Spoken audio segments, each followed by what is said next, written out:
Doraemon का ये episode बहुत ही खास है। या ये एपिसोड अभी तक हिंदी में डब भी नहीं किए गए हैं। तो एपिसोड शुरू होता है और डोरेमोन खुशी खुशी नए खरीदे हुए डोनट्स का पैकेट लेकर घर लौट रहा था, लेकिन जैसे ही दरवाजे पर पहुंचा, उसे कुछ अजीब सा महसूस हुआ। उसी समय नोबिता दौड़ता हुआ बाहर आया। जैसे कि सोचा था, नोबिता हमेशा कुछ गड़बड़ ही करता है। डोरेमोन ने सोचा, चलो पार्क में जाकर डोनट्स खा लेता हूँ, यहाँ नोबिता के चक्कर में सब खराब हो जाएगा। नोबिता अपने कमरे में वापस आ गया। उसे डोरेमोन की कोई जरूरत नहीं थी, बस उसे 300 येन चाहिए थे। उसने डोरेमोन के गद्दे के नीचे छुपाए हुए पैसे ढूंढने शुरू कर दिए। तभी उसे एक अजीब सा कार्ड मिला, जो देखने में किसी नक्शे जैसा लग रहा था। अचानक कमरा अंधेरा हो गया। डर के मारे नोबिता कार्ड नीचे गिरा देता है। एक नीली रोशनी निकलती है। नोबिता जोर से चिल्लाता है और भागने की कोशिश करता है। तभी एक शैतान वहाँ प्रकट होता है और उसे पकड़ लेता है। शैतान रोते हुए कहता है, आप मुझे छोड़कर क्यों भाग रहे हो? क्या इसलिए कि मैं शैतान हूँ? नोबिता डर और हैरानी में समझ नहीं पाता कि क्या हो रहा है। शैतान ने कहा, क्योंकि आपने मुझे बुलाया है, इसलिए मैं आपको ये कार्ड दे रहा हूँ। बस हल्के से इसे हिलाने पर 300 येन निकलेंगे, जो नोबिता को चाहिए थे। नोबिता बहुत खुश होकर पैसे ले लेता है, लेकिन फिर सोचता है, अगर मैंने इसे इस्तेमाल कर लिया और उसने मेरी आत्मा ले ली तो? शैतान ने कहा, अरे भाई, मैं आपकी आत्मा नहीं लूंगा, मैं तो बस आपकी थोड़ी सी हाइट लूंगा। 300 येन के बदले 1 मिलीमीटर हाइट कम होगी। नोबिता सोचता है, अगर मैंने ज्यादा पैसे निकाल लिए तो मैं बौना बन जाऊंगा, ये नहीं चलेगा। लेकिन शैतान उसे मनाता है, पैसे कम निकालो, चिंता मत करो, और जब तुम्हारे पास ये है तो पैसे की कमी की चिंता करने की जरूरत नहीं। शैतान ने कुछ गिफ्ट भी दिए, जैसे तौलिया, साबुन और दूसरी चीजें। नोबिता सोचता है, मैं तो अभी बढ़ रही उम्र में हूँ, थोड़ा छोटा होने से क्या फर्क पड़ेगा,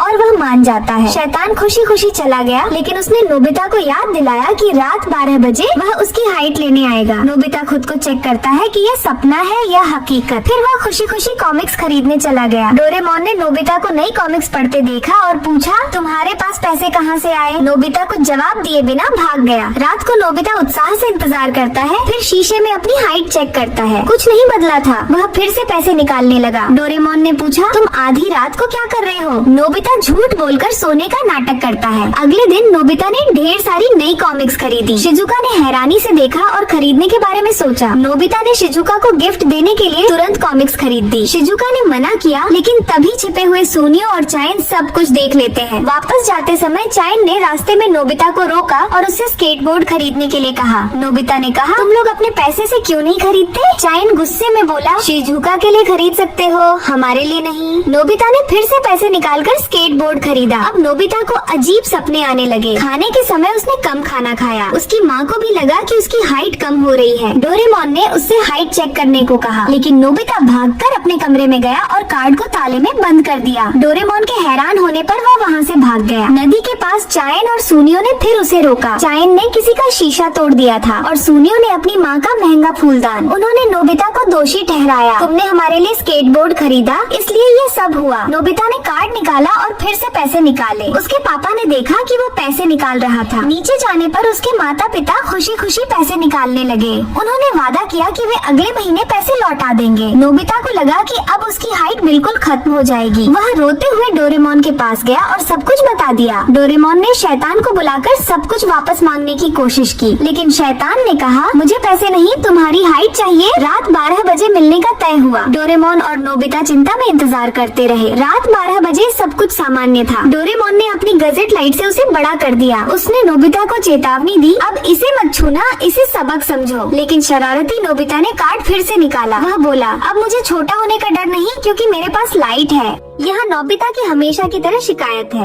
वह डोरेमोन से एक ऐसा गैजेट मांगता है जो ज्ञान और सुनेहू से परेशान नहीं कर सके। ओह मेरी गुडनेस, हमें ऐसा गैजेट कहाँ मिलेगा? ये सब इसलिए है क्योंकि तुम उन्हें चिढ़ाते हो। अगर तुम बेवकूफ सवाल पूछना बंद कर दो, सब ठीक होगा। यह सुनकर नोबिता को गुस्सा आता है। उसके बाद वह औरों के गैजेट को बेकार कहता है। मुझे सुनकर ही गुस्सा आता है। डोरेमोन जाने की कोशिश करता है और ये देखकर नोबिता थोड़ा डरा हुआ महसूस करता है, लेकिन फिर भी कड़ा बनता है और कहता है, अगर तुम जा सकते हो तो जाओ, बस वापस मत आना। अब भी गुस्से में वह कहता है कि वह देखना चाहता है कि डोरेमोन के बिना उसका क्या होगा। डोरेमोन असली दुनिया में वापस चला जाता है और यह तय कर लेता है कि वो नोबिता के पास वापस नहीं आएगा जब तक नोबिता माफी नहीं मांगता। बीच में नोबिता बाहर खेलने जाता है, लेकिन ज्ञान और सुनेहू से पकड़ लेते हैं, इसलिए वह सीधे घर लौटता है। वह खेलने नहीं जा पाने से दुखी है, तभी उसे डोरेमी मिलती है। डोरेमी उसकी चिंता करने के लिए यहाँ आई है। नोबिता डोरेमी की दयालुता से प्रभावित होता है। वह सोचता है कि डोरेमी डोरेमोन से बेहतर है। वह डोरेमी से मदद मांगने की कोशिश करता है, लेकिन वह उसे मना कर देती है। नोबिता निराश हो जाता है। फिर डोरेमी एक गैजेट लाती है जो उसने बनाया है। यह किस लिए है हमें देखना होगा। इसे केवल एक समस्या बताने की जरूरत है। अगर ये समाधान नहीं कर पाता है तो यह हमें रास्ता देगा। नोबिता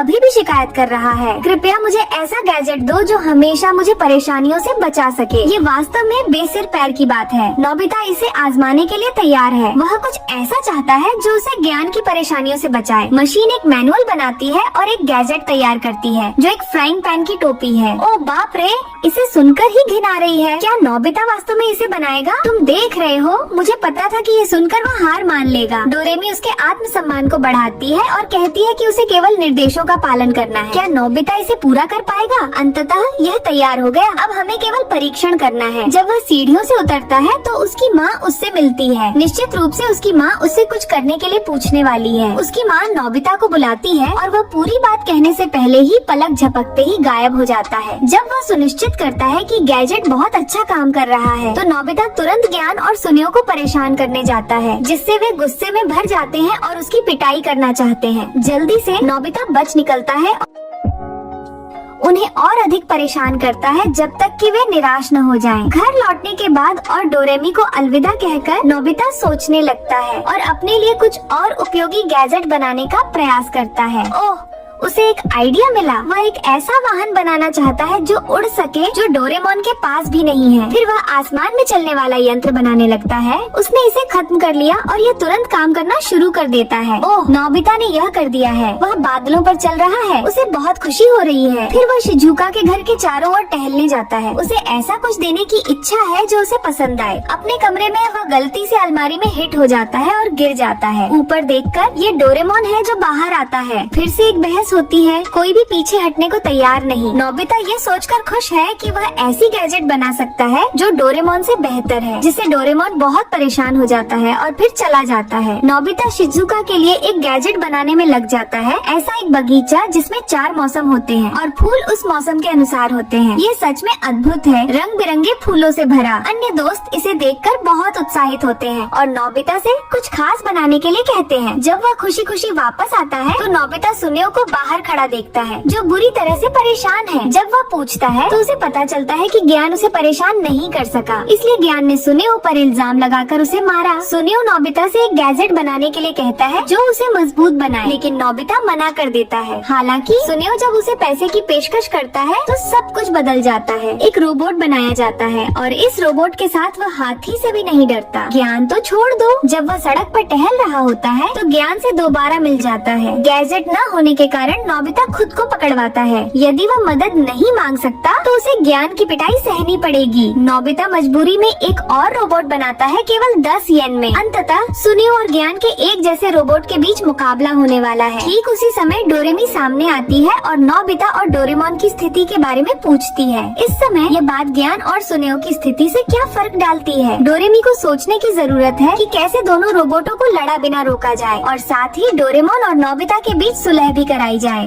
फिर डोरेमोन कहता है कि इंद्रोन को डोरेमोन ही रोक सकता है। वो दोनों वापस घर जाते हैं और डोरेमोन से माफी मांगने के लिए एक गैजेट बनाते हैं। थोड़ी मेहनत और माफी मांगने के बाद डोरेमोन नोबिता को माफ कर देता है और फिर ये सब जियान और सुनियो को रोकने के लिए आते हैं। डोरेमोन कहता है 1 मिनट रुको, मैं अभी आया, और फिर वो जियान और सुनियो की मम्मी को ले आता है। सुनियो और जियान ये देखकर चुप हो जाते हैं और लड़ाई करना बंद कर देते हैं। अंत में नोबिता डोरेमोन से अच्छे से माफी मांगता है और ये दोनों वापस से अच्छे दोस्त बन जाते हैं।